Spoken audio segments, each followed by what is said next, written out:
Hello and welcome back to my channel. My name is David Novak.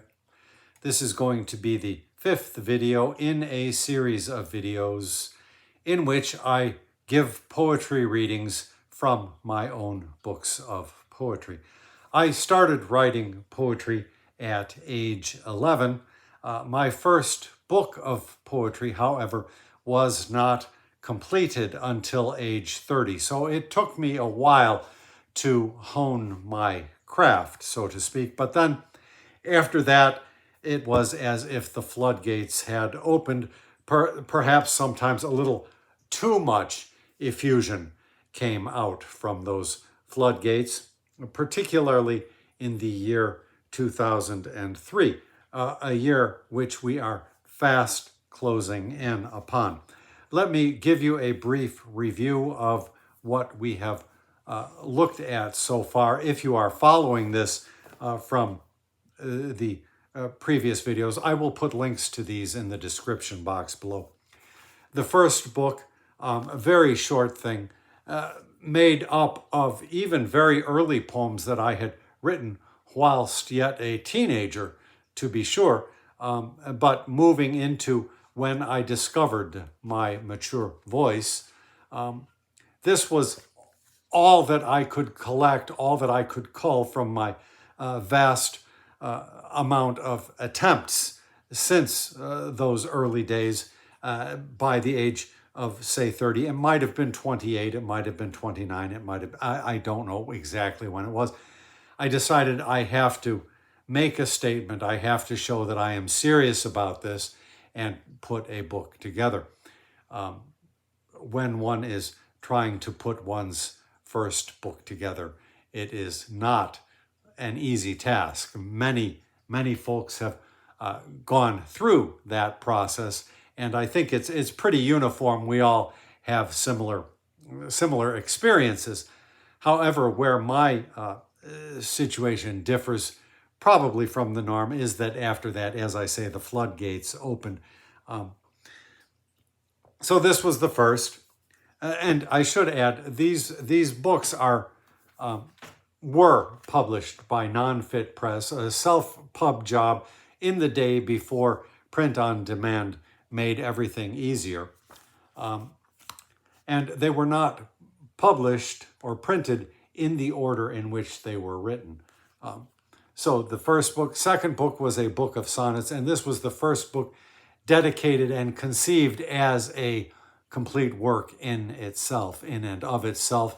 So it obviously, to some degree, was patterned after the book of sonnets that Shakespeare left us, perhaps a little bit more self-conscious in its attempt to make a cohesive book.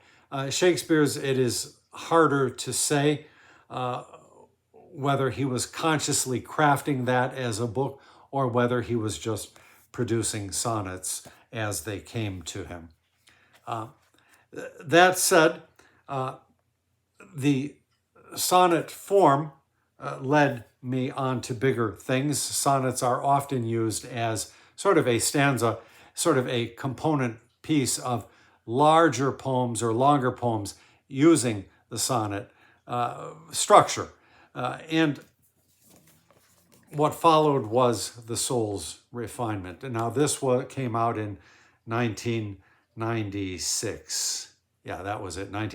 So I think it's probably 2 years between things. So this was 1994. This probably was 1992, if not 1991. May well be 1991, I'm thinking, but I have no way to determine that at this time. And that was followed in 1998 by my big book, The Requiem. It's 400 pages, and you can see every page has something on it. And when this was done, I felt I had said my last word. This was the first book that I subsequently attempted to get produced and distributed. Well, I got it published. I mean, I got it printed. The distribution was a little bit harder. I think I may have had a couple of little reviews, but it was only the type where it was just a mention or a single paragraph, that kind of thing. But I felt I was done February of 1998, and then I went into a hiatus. I did not expect to pull up the pen again. It makes it sound like it's some heavy thing to lift up. I did not feel I would pick up the pen again. I think that would be the right thing to say. Then in 2001, September, the incidents of September 11th happened.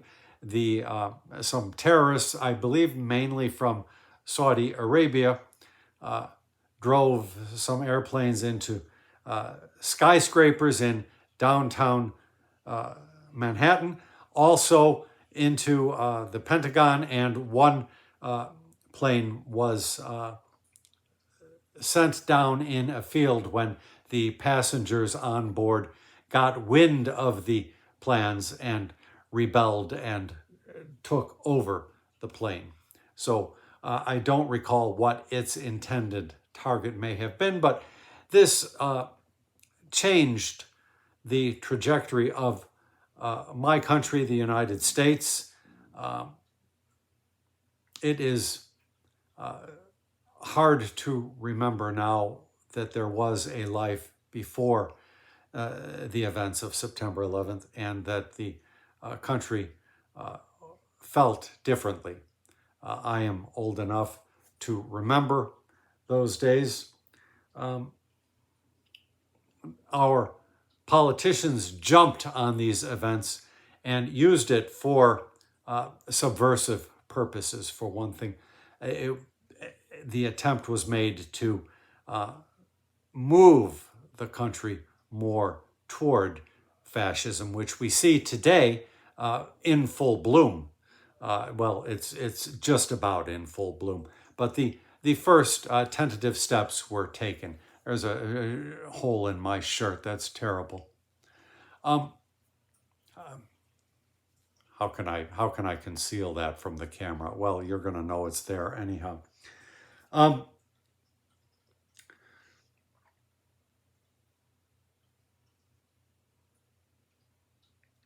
I felt that the proper response was to be a peaceful one, was not to be one of bellicosity, but the country moved towards bellicosity, led by our president, who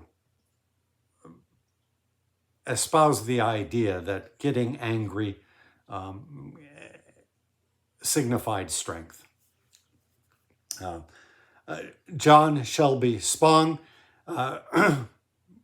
gave me a blurb very kindly. I went the whole route trying to produce this book, promote it. He said, David Novak invites his audience to soar beyond hate and division to love and oneness. He shows us a world where even religious convictions that separate us from one another can be set aside. His is a plaintive, even a lonely voice emerging from the rubble of September 11, calling us to abandon revenge for God's sake and for ours. John Shelby Spong, author, A New Christianity for a New World. It's a very proud moment for me that Bishop Spong read my book and had such kind words and accurate words to say about the book. At least insofar that, yes, my attempt was to argue for unity and to indeed caution against revengeful motives. However, the country as a whole did not choose to go down the path that was tracked in this book. This book came out 6 months after the events. Actually, I had printed copies in hand a couple of days before, so I think that was March 11th of 2002, so it is a 2002 book. Now, I devised a sonnet for this book. The poems are all very short. We actually had taken a trip to Japan. The plane was empty, and then in Japan, I began to write. And so the stanza is not your typical. It has been utilized elsewhere. I've seen it in Robert's service, I believe, and I've seen it somewhere else, but it is not a common one in the English language, so I don't know if there is a name for it or not. As Richard Feynman said, there's a difference between knowing something and knowing the name of something. But so the hallmark of these verses is that the first line has 4 beats. It's iambics, and the second line has 2. So it's 4-2, 4-2. And then most of the poems are just 2 stanzas. So there you see what the poems look like. So they're very short. I think to give you a reading of the entire book would only take me a half hour's time. So I've decided to be generous and give you the first 20 poems from this book, and I probably will not stop to talk too much in between the poems, but of course getting a little break here and there is something that no one objects to when it comes to a poetry reading. Though there has been declared against us a holy war, with peace our Lord has recompensed us forevermore. Though we must die amidst this vale of grief and strife, God gave the gift that cannot fail, eternal life. I sent the manuscript to a friend of a friend, a Jewish literary scholar, as it happened, because I was hoping that somebody could provide me with some copy about the book, some possibly something that I could use on the back cover, that kind of thing. I was never capable of doing that myself. I always relied on outside hands for that. And she begged off of the task. She said, I can't handle this. It's the Christian slant of this just does not work for me. Though you have been deprived, forget that life has ending, for we may see our loved ones yet without pretending. Though we must bear our griefs and grieve a little while, from sorrow we shall find reprieve with one more mile.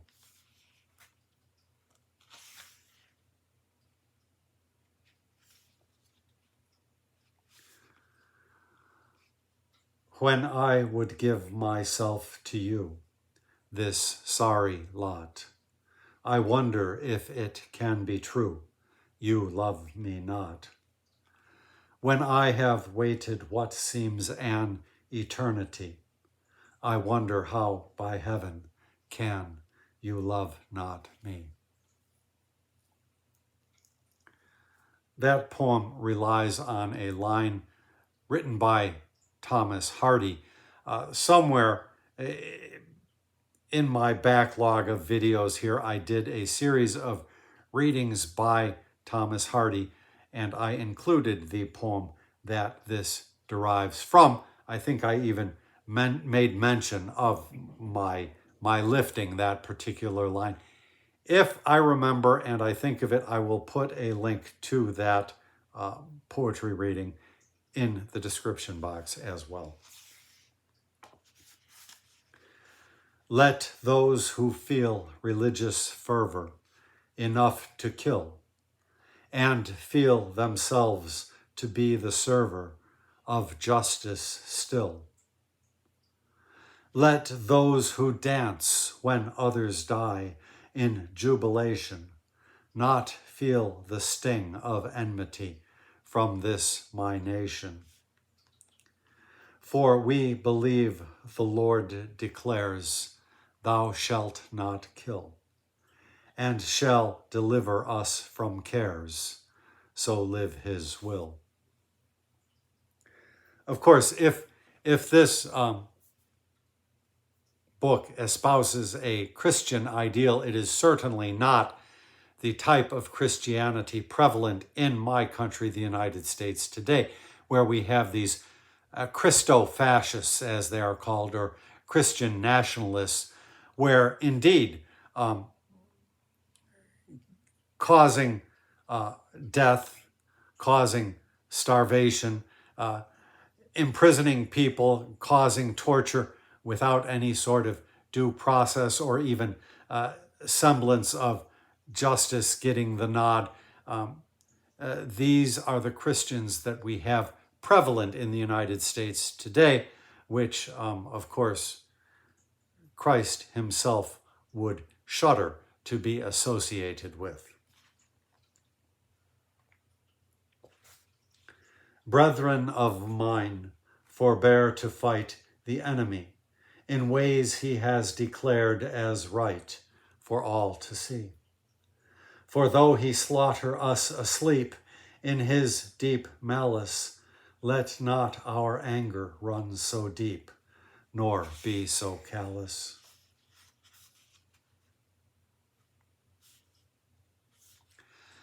Anger retards the thinking brain of him our foe, so that he may appear insane, except we know that there behind his grievance lies a host of wrong, so that it should be no surprise hate makes him strong.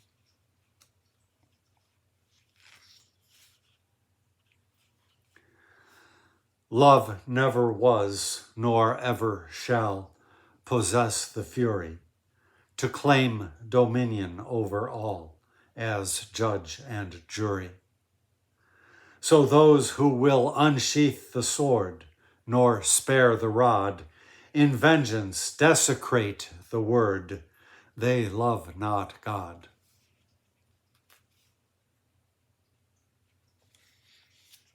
As I say, there went our trajectory. The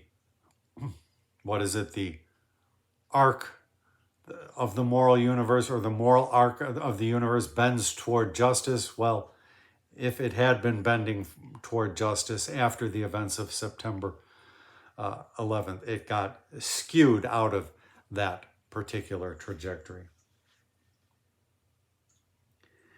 Immature he who will not wait for his desire, but madly rushes heaven's gate, his soul afire.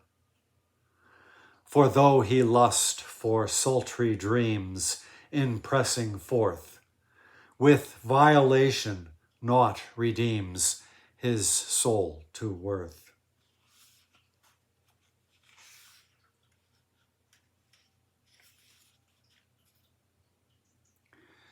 If you would be my love, when out of doors the crowd of heathen rebel rousers plot and march us toward an Armageddon of their making, then I would rest tranquil within a heart now breaking, and so be blessed. Some of these poems tend toward the meditative.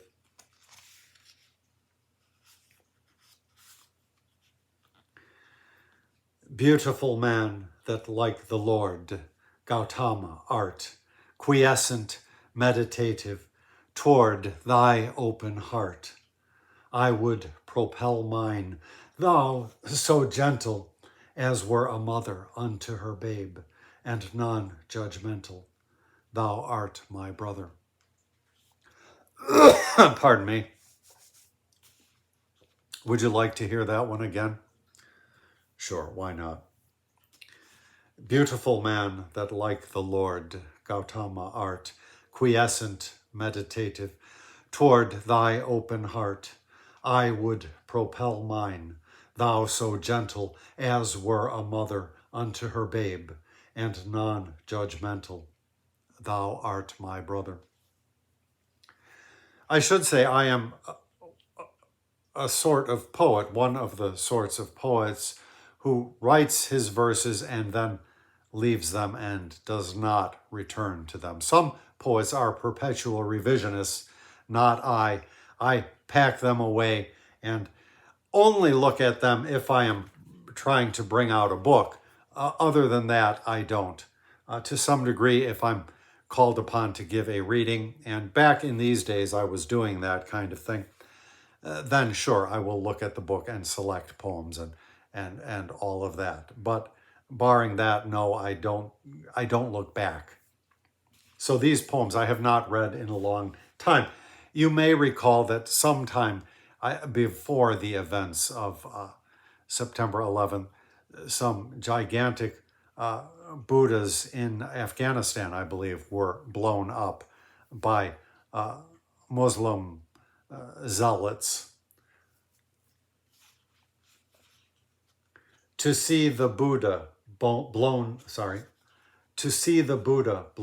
to bits has not effaced his wisdom, nor has signaled its compassion's waste. For tyrannies will come and go in passing fashion, but love may never cease its flow, which is compassion. These are hard words in this day when we have a genocide being perpetrated in Gaza, and we have, I don't tend to go on social media very much, but I hear tell that people are seeing broadcasts from the genocide zone daily. So it is indeed hard to say. Destruction is an easy vice for those unskilled who do not fear the precipice and cannot build. 'Tis easy to tear down a thing, to maim and kill, but to console by comforting, Lord, that takes skill.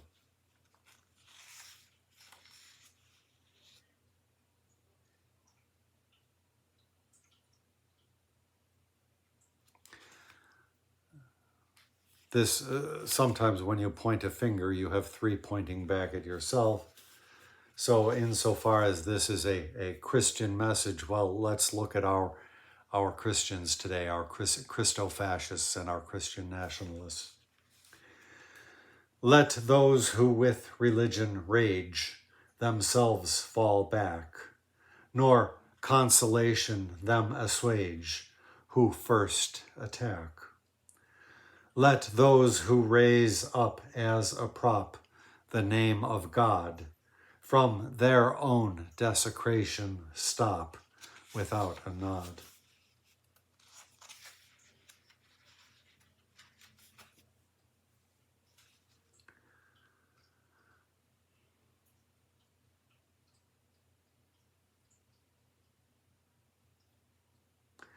Here I am talking about my own people, am I not?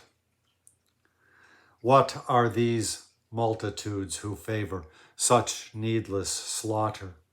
What kind of spirit so would savor unholy water?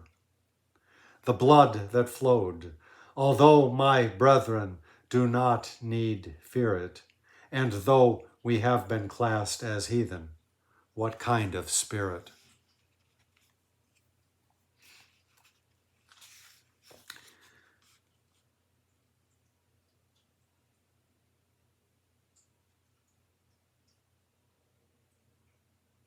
If such a slaughter God condone, godless call me.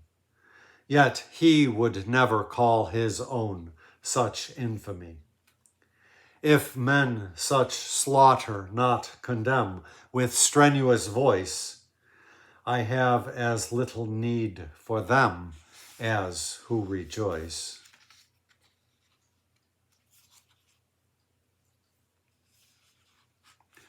Brethren, let us resist not evil, although we die, nor let us so invoke the devil, although we cry. For if resisting we commit a thoughtless crime, we shall not hear the end of it for all our time.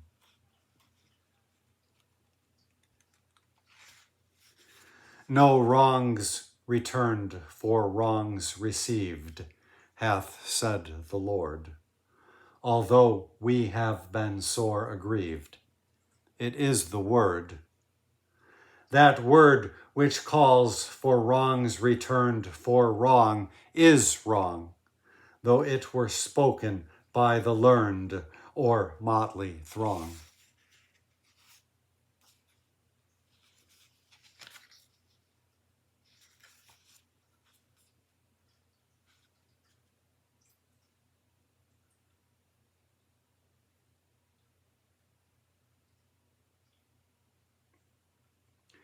This next one is a hard one because we see countless historical examples that run opposite this.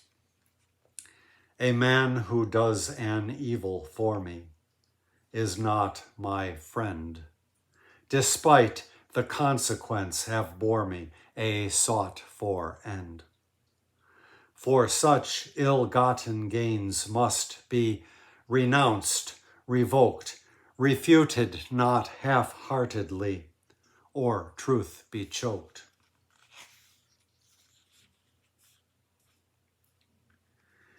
If heaven were reward for murder, no house would stand, but iron shard and steel girder bestrew the land.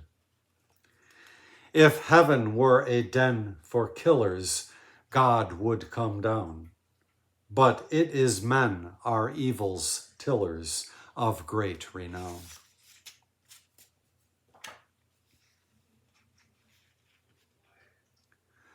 There never was a cold assassin, but got reward, eternally himself to fasten with Satan's horde.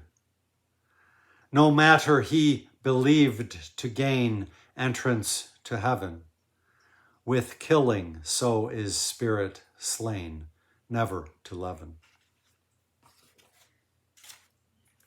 So that is the first 20 poems from Against Holy War. The red type on the cover is not so easy to see. Here's quite a lovely font that was chosen.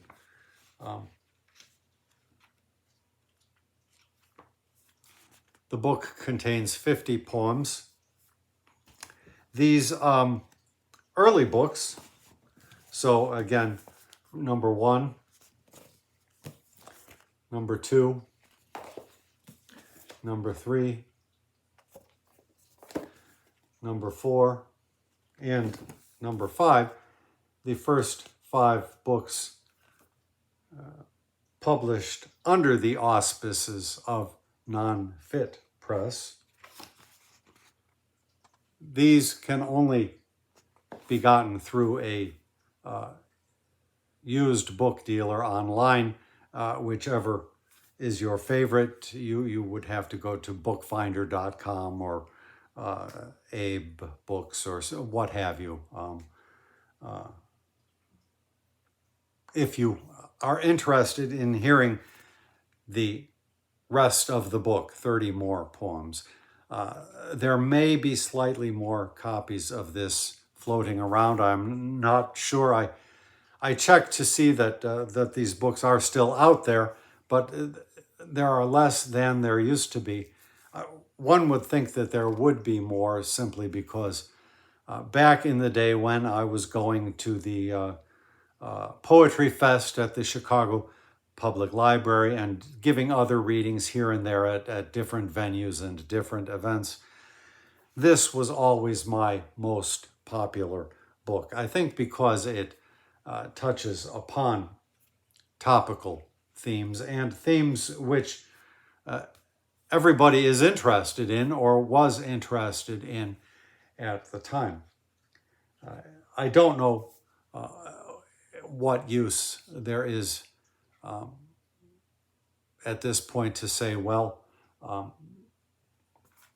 once years ago, a poet proposed an alternate course to that which his nation took. Possibly it could help somebody in the future. I don't know. Somewhere I have a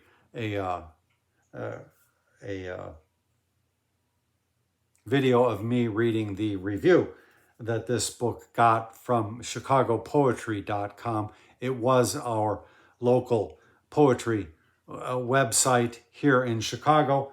I believe even the archives have all been taken down. You would have to go to the Wayback Machine. But I read the review. The reviewer did not particularly like the book and even poked fun of my dog. So, the next book in the sequence will be Fascist Heart, also from the year 2002. As I say, with this, once the floodgates opened, I kept writing. And so 2003 was the big year, but it says copyright 2003, but I'm pretty sure that it was written in 2002. Well, I'm not wholly sure then. So I should show you. There is a little. So here's the book, and then you go, and there's a little quotation there. When bamboo takes the wind, it leans back gently like a man who laughs. I don't remember the source of that quotation. So next up will be Fascist Heart, another slim book, exactly upon the same format as Against Holy War, although there is no real connection between them, just that I felt like continuing the same poetic form, the same stanza as the basic unit for these poems. And as I say, to whet your appetite for this, this is big.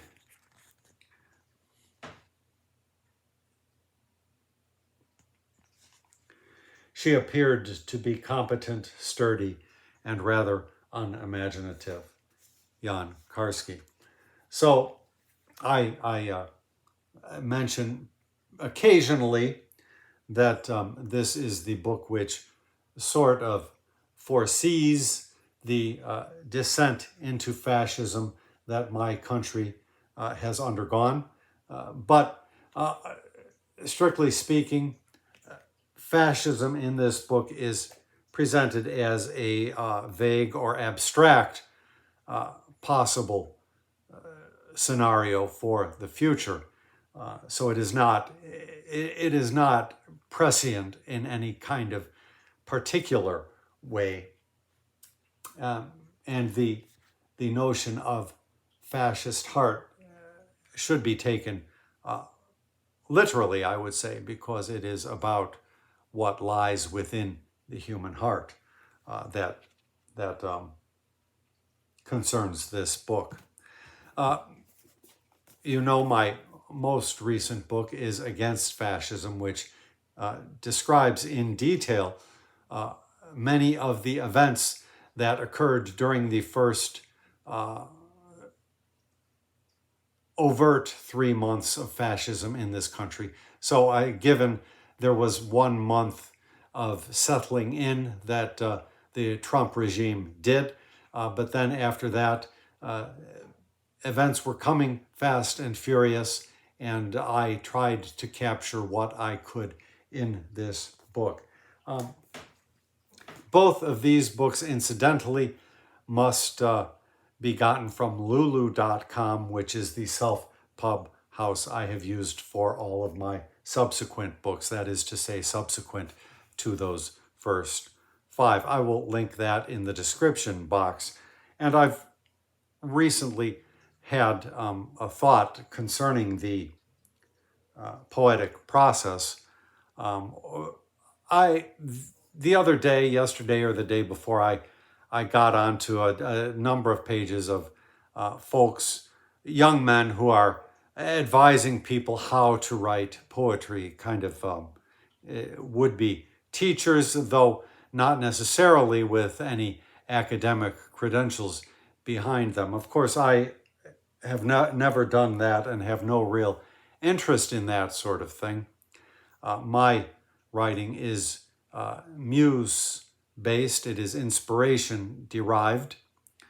And so I more or less dictate what is delivered to me when that encounter occurs. And if there is no inspiration, I am not worried particularly about trying to write something. So writer's block has never been a concern for me.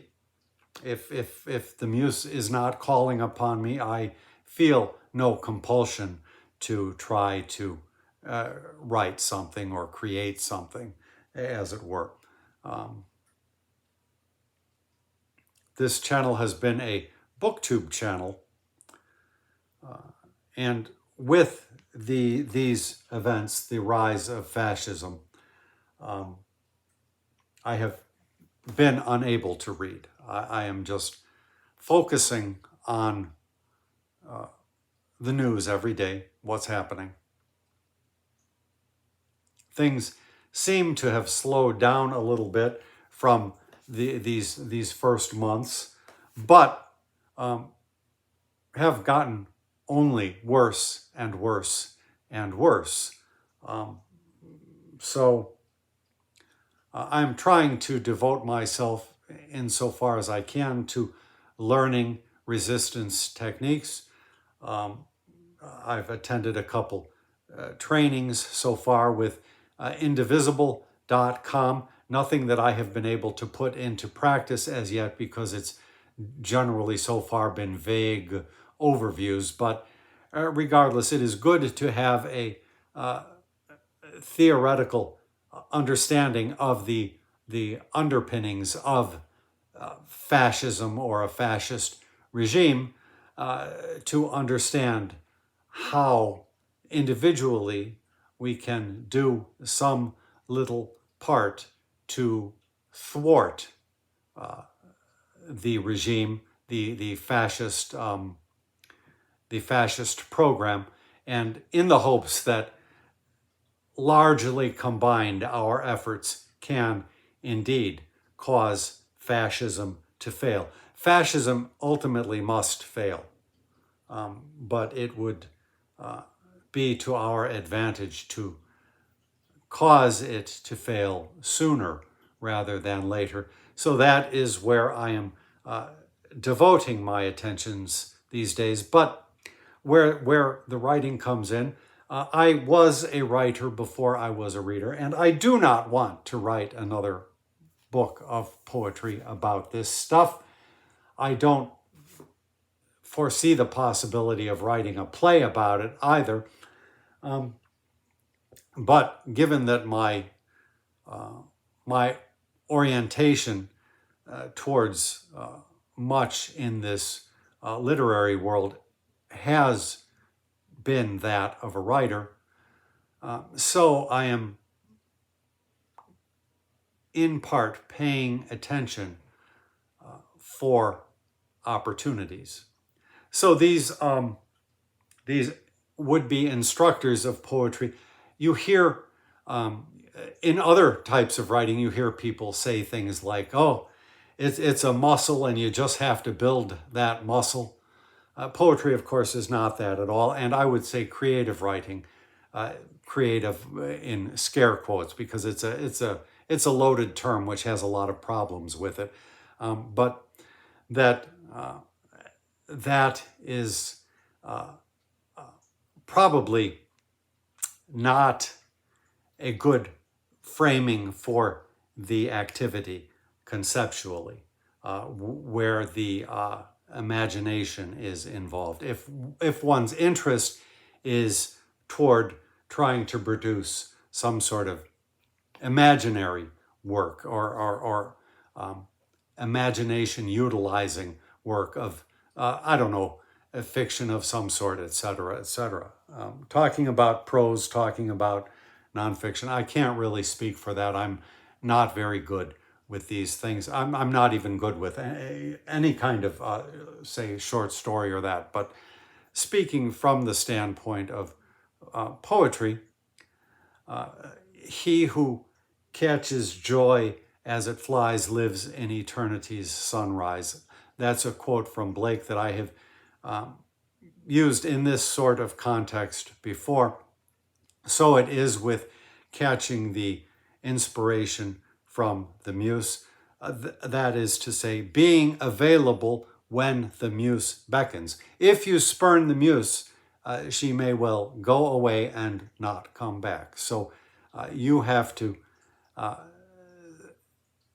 structure yourself and your life in such a way that you are favorable to receiving these messages from the other side. And some people don't like to believe in this notion of inspiration, and that is fine. You will know them by their works.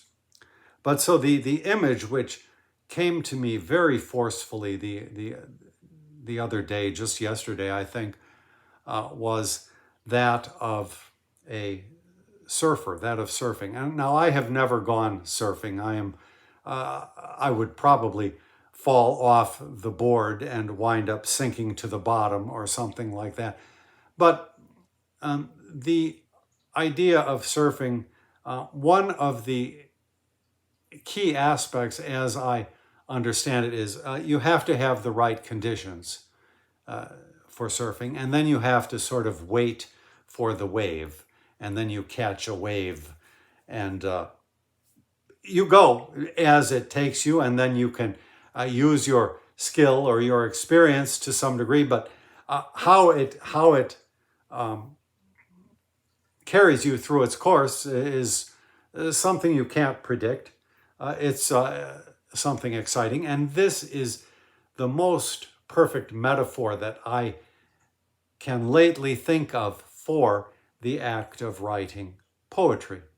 And so I realized that part of my inability to read right now, that is to say, I have all of these long-term reading plans and such that I would like to be devoting myself to, the history of China and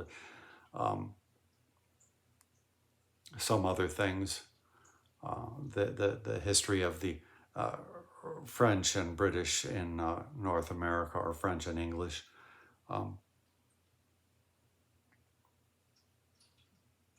But I realize that we are in a turbulent time. And if one is a writer of poetry, there are different sorts of turbulence which arise, and this sort of turbulence is the kind which might indeed produce a wave which would be perfect for riding on. Now, these are big global events, earth-shattering events in their way.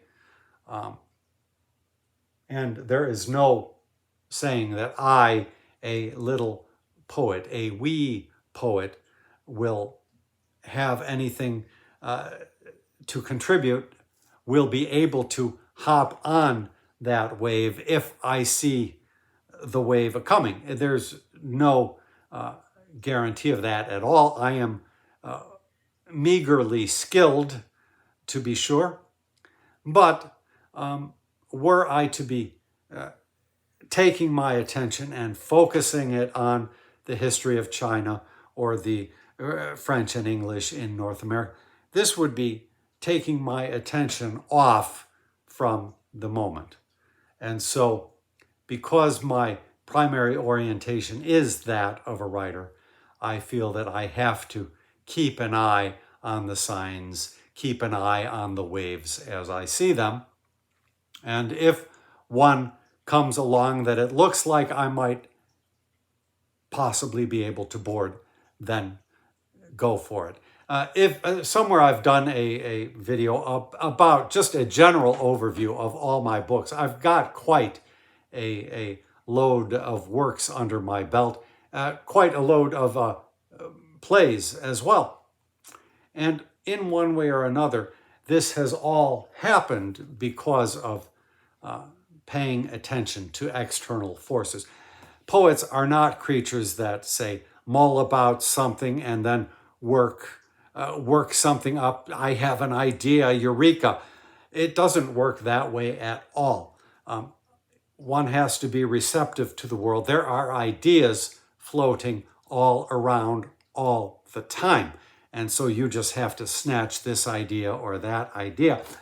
And the waves do not have to be earth-shatteringly momentous, such as the imposition of fascism upon a powerful country. Not at all. These kind of movements can be much more subtle. They can be, indeed, wholly personal, etc., etc. But that is the important factor in the writing of poetry. That is more important than all of the techniques you might learn from a teacher. This type of meter, that type of meter, this type of allegory, onomatopoeia, personification, etc. All that stuff is not important at all. I mean, it may not hurt you if you are interested in learning about that kind of stuff. Some people go so far as to learn and memorize all the different names of the different types of meter, etc. Iambic, dactylic, whatever. But that kind of stuff is not really important to have in mind at all.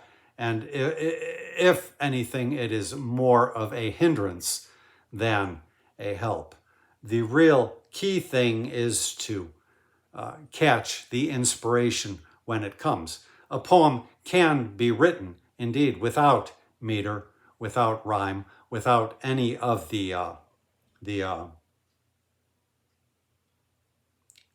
decorations, I guess, with which I like to embellish my poems. I just happen to, over a long period of time, have grown more fluid with that, and my interest takes me that way. But that is not to say that one cannot move in a different way per the inspiration that one receives. And it is catching that inspiration which, again, is the most important thing when it comes to writing poetry. So, did not really intend to go into this this digression, but I have been thinking about these things regardless. So I will leave off here, and next up will be Fascist Heart. Thank you for stopping by my channel.